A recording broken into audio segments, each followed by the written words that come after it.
looking at this really frank conversation. It's from the Daily Beast podcast with Anthony Scaramucci. Our goal, well, it's to unpack his very direct insights. His take on American politics right now, this idea of a potential new third party, which sounds fascinating but tricky, and also those persistent questions about the Jeffrey Epstein files that just won't go away. So what you get is a shortcut, really, a way to understand the nuances, the surprising bits that pop up when someone who's been on the inside speaks openly, critically about, well, power. We're going to get into why he calls Washington a gold-plated hot tub. Yeah, you had that right. And the huge challenges facing any new political party, plus why the official story on Epstein just doesn't pass his smell test. Exactly. And this isn't just about what he said. We want to explore why these things matter so much to people right now. What does it say about our political situation? It's a chance for you, for all of us, to think a bit more critically about the information we're getting, especially when it involves, powerful people and institutions. Okay, let's get into it then. Scaramucci starts off pretty strong, a real critique of the current political system. He focuses on that recent big, beautiful spending bill. Remember that? He just calls it a disaster, straight up. Says it leads to a tremendous amount of deficit spending. And the impact, well, he breaks it down. People earning under $50,000 a year, they lose about $700 in benefits. But folks making over $1 million, they gain something like $7,000. Quite a gap. It really is. And what's striking is how those numbers, they really connect with this broader feeling of dissatisfaction people have. Congress, like he mentions, has these rock bottom approval ratings, like 14, 15%. He uses this analogy, which I thought was great. A terrible chef with one-star Yelp reviews who somehow never gets fired. But incumbents, they get reelected 95% of the time. It really shines a light on this weird flaw, right? Everyone's unhappy, but the same people keep getting sent back. The core idea seems to be that despite all the talk, the system keeps benefiting the powerful. That's the rod he's pointing at. And it's exactly that feeling, that deep dissatisfaction that leads to ideas like the America Party, right? The one linked to Elon Musk. Their platform is pretty punchy. Maggie is the past. Woke is a distraction. The middle is the future. Bold stuff. And if you zoom out, Musk even did his own poll, right? Showed millions are just, fed up with what's going on. Now, historically, third parties in the U.S., it's always been an uphill battle. Always. But with this level of frustration and how close things are in Congress right now, maybe there's an opening. You can feel there's a hunger for something else. Okay, so if people are hungry for it, why hasn't a third party really taken off? Scaramucci gets into the weeds on the procedural roadblocks. He points back to 1992. After Ross Perot did surprisingly well, he says the two main parties basically colluded. They worked together to strengthen their group, their duopoly. So today, that means more gerrymandering, higher bars for getting petitions signed, just even form a party. He calls it an onerous ordeal, all the legal stuff, and the money. He estimates tens of millions of dollars, plus thousands and thousands of signatures in every state, just to get on all 50 ballots. He mentions Bobby Kennedy struggled just trying to get on ballots as an independent. It sounds almost impossible. Which does raise a big question. Can someone like Elon Musk with his, massive resources and that kind of different way of tackling problems, could he actually break through? He's known for succeeding where others fail, right? Yeah. Disrupting things. Maybe that mindset is what's needed here. He definitely goes after monopolies. Scaramucci lays out a potential strategy, a big one. For a national third party, he talks about raising maybe $30 billion, like a nest egg, then recruiting political folks from the middle, holding convention, but crucially, making it decentralized. He stresses you don't want it to just be the Musk-Larry Ellison party. No, it needs to feel like the party of the people, almost like a huge charitable grant to save the country. That's how he put it. Quite ambitious. But he also talks about a maybe more achievable plan, a smaller win strategy.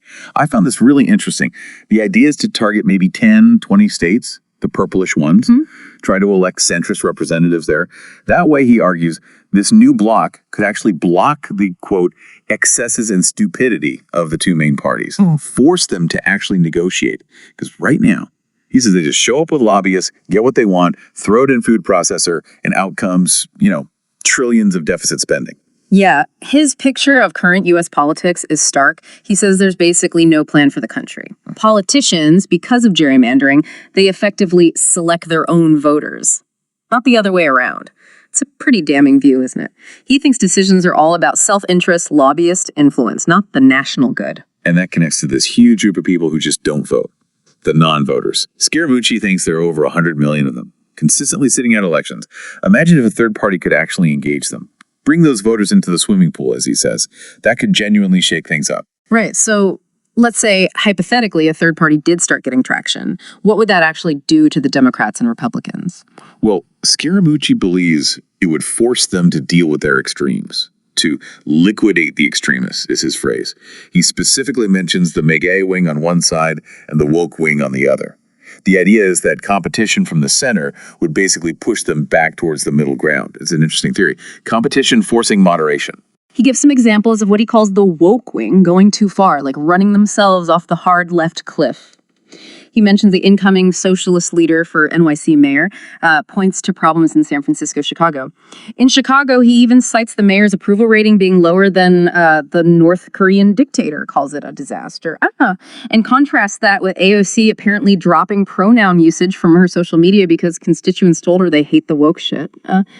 But beyond those culture clashes, Scaramucci argues there's a deeper failure. The financial management by the baby boomer leaders. He brings up things like George W. Bush cutting taxes during wartime, which he says was a first in U.S. history, and the TARP bailout money from 2008. He says that went mostly to bankers, not the little people. Yeah. And he thinks that lit the fuse for movements like the Tea Party, Occupy Wall Street, Mad She, even Bernie Sanders supporters. He warns about a debt spiral, mentions Ray Dalio's warning, too, about borrowing just to pay interest. Paints a pretty grim financial picture. And then he uses that Washington, D.C. analogy, the gold-plated hot tub. It's very vivid. He says when someone new arrives, there's basically one question. Can this guy be bought or can't he be bought? Oh, if they can be bought. He says they're handed 2 Cubanos and 2 bottles of Crystal and basically told to screw over the American people. Yep. If they can't be bought, they get run out of town. And he positions Musk as someone who, because of his wealth, can't be bought. Maybe he could disrupt that whole hot tub dynamic. Speaking of power and influence, he doesn't avoid the Jeffrey Epstein topic, one of the most charged subjects out there. He notes the official FBI line, basically, nothing to see here, there was no list, and Epstein definitely committed suicide. But Scaramucci, he's deeply skeptical, says it just doesn't smell right. Marikey, he points to specific things that bother him. The tape that got erased, the 2 guards apparently walking away at the same time. And the description of the suicide itself is a lateral suicide, choking himself at the end of his bed. Scaramucci questions if that's even physically plausible, says it's not a typical way someone would do that. He firmly believes Epstein had a lot of dirt on a lot of people and thinks he was probably ready to talk. So beyond the smell test, does he have anything more concrete?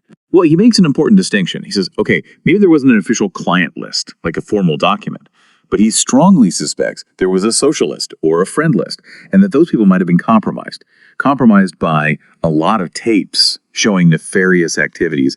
He names names, people caught up in it. Jess Staley, who lost an appeal, apparently there were 1,200 emails, references to girls as Snow White. Also, Leon Black, Joe E. Chute, examples of people tangled in that web. So his concern isn't a specific list, but the existence of compromising material itself. And it's worth remembering Epstein's background, right? Trading currencies, S&P indexes at Goldman back in the 90s, then being seen as the sort of family office for Lex Wexner, the guy who founded Limited, Victoria's Secret.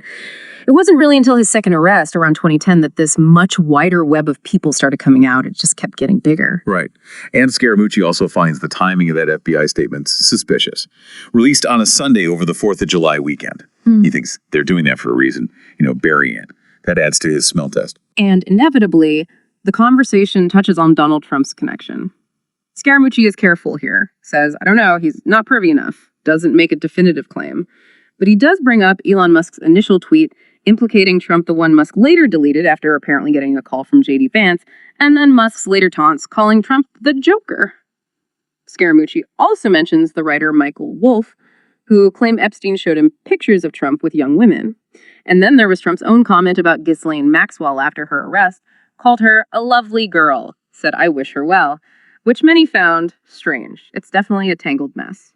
Scaramucci acknowledges Trump's persona, calls him a whack job at one point, but also respects his communication skills, his powerful command of communication. That he sees Trump's cultivated web of alliances, calls him the formidable political figure of the century's first quarter. But he ultimately thinks the movement is a personality cult and that it will likely fade once Trump is off the stage. Yeah, and then circling back, Scaramucci keeps hammering the financial situation, an $8 trillion deficit.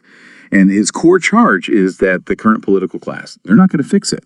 He says they've committed malpractice. That's a really harsh judgment, and it fuels his whole argument for needing something new, some different political force. He wraps up that part by mentioning his own experience, being, as he puts it, tortured and two-dimensionalized by the MAGA movement. And he insists his approach is to fight on policy, not get dragged into personal grievances. And he gives an example. Hosting Eric Trump at his Bitcoin conference, describes Bitcoin as the Orange Party, something that cuts across the usual political lines. It's quite a statement trying to rise above the personal attacks like that. Wow. Okay, so we've covered a lot of ground here. A real deep dive, everything from Scaramucci's pretty blunt take on our political system, its financial state, to the deep frustrations that are clearly driving this search for alternatives. We looked at the huge hurdles for any new party, but also the potential strategies, and then those lingering, kind of disturbing questions around official stories, especially with the Epstein case. Absolutely. We really got into the deep structural problems in U.S. politics that he sees, that powerful call for real systemic change. And maybe, most importantly, the need for all of us to really assess information critically, especially when it's about powerful people, powerful institutions. His perspective definitely makes you question the status quo. So here's something for you to chew on. Thinking about all these deep-rooted issues, all the strategic challenges Scaramucci laid out, what single change do you think would actually make the biggest positive difference to the American political landscape, and why? Yeah, and as you think about that, maybe you also could